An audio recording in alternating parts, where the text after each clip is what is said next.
Assalamu alaikum students. In this lecture we will discuss a poem by William Wordsworth, The Solitary Reaper. William Wordsworth जो है romantic poet है 19th century का। और to some extent जो romanticism है, romantic movement जो है literature में इन 19th सेंचुरी, उसकी जो शुरुआत होती है वो विलियम वर्ड्सवर्थ का जो पोएट्री का मजमुआ है लिरिकल बैलेड्स। इसको हम देखते हैं ब्रीफली कि this poem has been taken from lyrical ballads Wordsworth and S T Coleridge. Lyrical ballads poems का पोएट्री का एक कलेक्शन था, एक वॉल्यूम था, एक मजमुआ था, written by S T Coleridge and William Wordsworth. 1798 में जो है लिरिकल बैलेड्स पब्लिश हुआ और ये जो पोएम्स का कलेक्शन है, वॉल्यूम है, मजमू है, इसमें से एक पोएम जो है वो द सोलिटरी रीपर है। Let's see the main points of this poem, but keep in mind William Wordsworth is a poet of nature, he is priest of nature. उसकी जितनी भी पोएट्री है वो नेचर के गिर्द घूमती है। वो गार्डन्स के बारे में लिखेगा, फ्लावर्स के बारे में लिखेगा, स्ट्रीम्स के बारे में लिखेगा, हिल्स के बारे में लिखेगा। जितने भी नेचुरल ब्यूटी है, कुदरती हुस्न जो है, ये उसका थीम है उसकी पोएम्स का, और ये उसका टॉपिक है जहाँ पे जिस पे विलियम वर्ड्सवर्थ जो है वो इम्प्रेस होता है नेचर से, और वो जितना भी उसने लिखा है वो नेचर में के बारे में लिखता है। Let's see the present poem. In the poem, the poet talks about a village girl from Scotland. अब ये जो पोएम है इसमें वो एक स्टोरी जो है, एक वाकया, एक इंसिडेंट जो है वो शेयर करता है, और ये भी कहा जाता है कि ये रियल वाकया है, और ये भी कहा जाता है कि इट्स नॉन रियल वाकया, ये उसकी सिर्फ और सिर्फ इमेजिनेशन है जिसकी बुनियाद पे उसने लिखा है।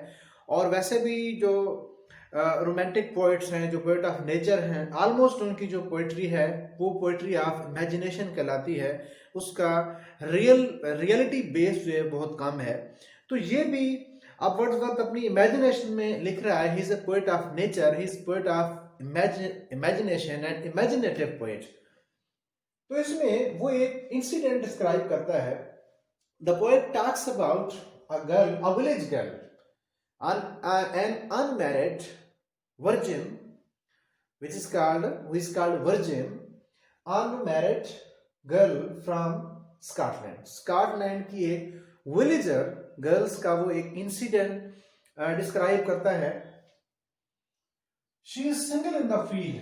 ये जो उसकी स्टेटमेंट है, एक लाइन है पोएम में से कि single in the field, it has meaning कि वर्ड्सवर्थ जो है उसके अकेलेपन में खो जाता है कि how she sings in loneliness. To whom she is singing, वो किसको सुना रही है? क्या वो अपने गीत को खुद जो है वो सुन रही है? To whom she is addressing, किसको वो एड्रेस कर रही है? But she looks single in the field, and what was she doing? She was reaping crops, वो फसल काट रही थी अपनी दराती के साथ, और बड़े ही खूबसूरत अंदाज के साथ उसने उसकी जो हरकत हैं और जो नज़ारा है वो ब्यूटीफुल लवली साइट है, उसको कलम बंद किया है, इंडिकेट किया है वर्ड्सवर्थ ने। The girl is singing, humming a very sad tune.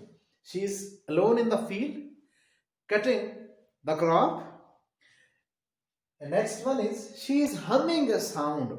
वो एक ट्यून जो है, बड़ी अफसरदा सी ट्यून में वो गुनगुना रही है, एक सॉन्ग गुनगुना रही है, एक हमिंग कर रही है, एक ट्यून।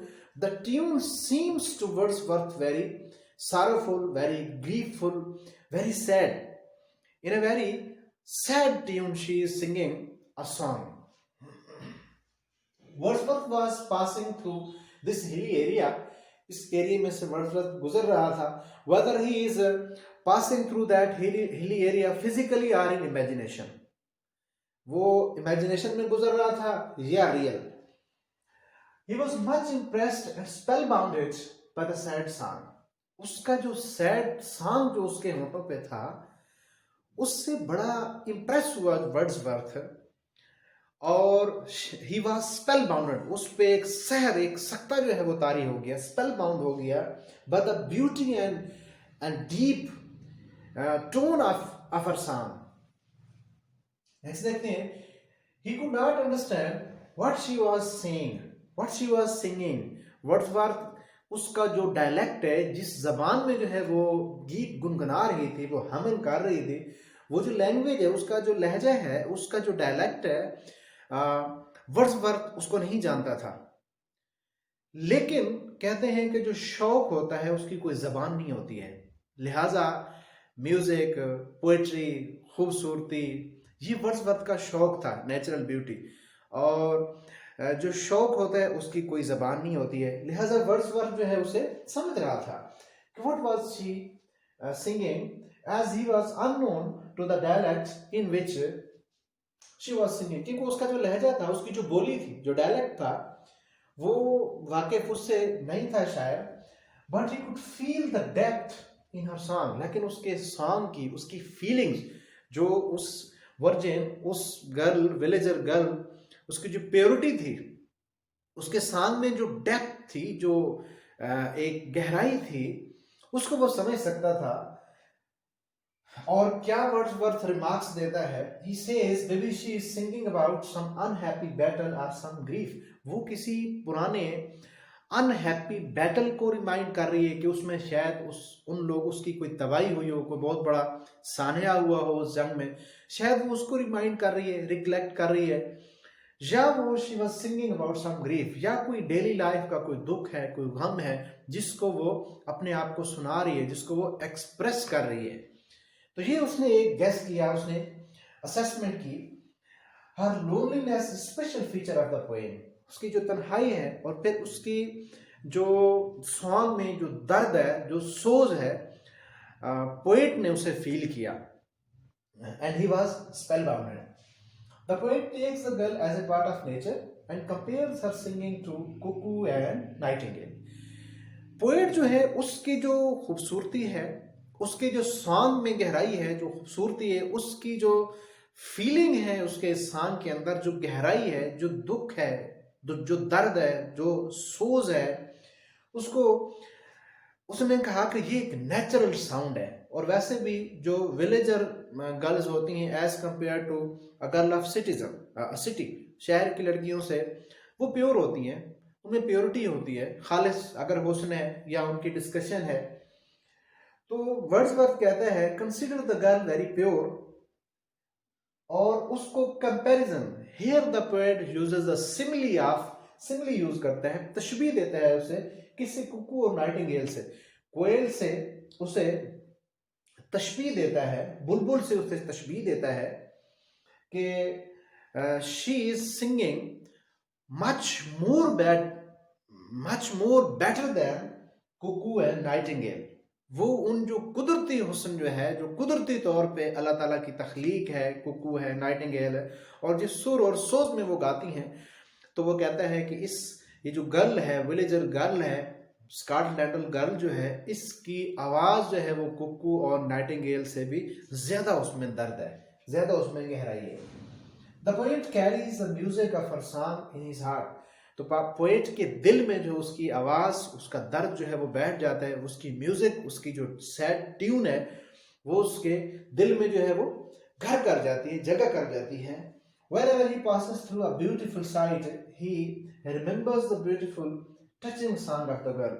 तो इसके बाद जो है, जब कभी पोएट का कभी ऐसे मंजर से, ऐसी जगह से गुजर होता है, तो he always remembers the beauty of the scene and beauty of the song of the girl in his life। तो अपनी जिंदगी में उसको जो है ना, देखें कुछ ऐसी चीजें होती हैं जो एवर लास्टिंग, जिनका इम्पैक्ट होता है, असर होता है, जिनको भूलने से नहीं भुला पाता है। और शायर की तो ये चीज़ दवा होती है। फिर तन्हाई का उसने जिक्र किया, क्योंकि शायर खुद जो है वो लोनलीनेस को पसंद करता है। अब इस पोएम का जो थीम है, इसमें क्या कहना चाहता है, इसमें नेचुरल ब्यूटी जो है, ये इसका थीम है। और वर्ड्सवर्थ वैसे भी पोएट ऑफ नेचर है, he is called priest of nature. तो ये बहुत ही आसान सी पोएम है जो कि हमने इस अपने पार्ट में कवर की है। अब नेक्स्ट पार्ट में हम, इट्स वेरी इजी, इसमें कोई इतना मुश्किल नहीं है। एक उसने सिमिली यूज की है कुकू और नाइटिंगेल की। सिमिली वो फिगर ऑफ स्पीच होती है जिसमें पोएट जो है वो तशबीह देता है और दो वर्ड यूज करता है, यानी कि वो कंपैरिजन करता है, इनडायरेक्ट कंपैरिजन करता है दो चीजों का। यानी कि अगर मैं ऐसे कहूं कि he is tall like a mountain, he is tall like a mountain.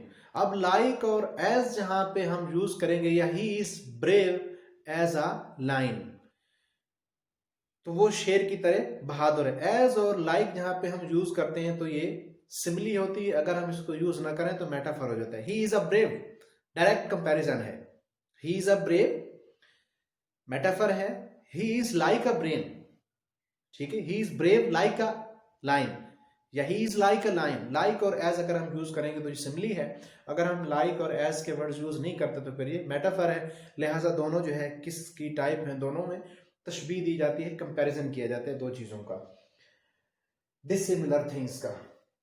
तो ये हमने कवर किए इसकी स्टोरी वगैरह। It's very easy poem. Next part में हम देखेंगे कि जो सबसे इंपॉर्टेंट इसका स्टैंजा है वो हम डिस्कस करेंगे, जो पंजाब यूनिवर्सिटी सरगोदा यूनिवर्सिटी के एग्जाम में मैनी टाइम्स जो रिवाइज हो चुके हैं उसको हम डिस्कस करेंगे।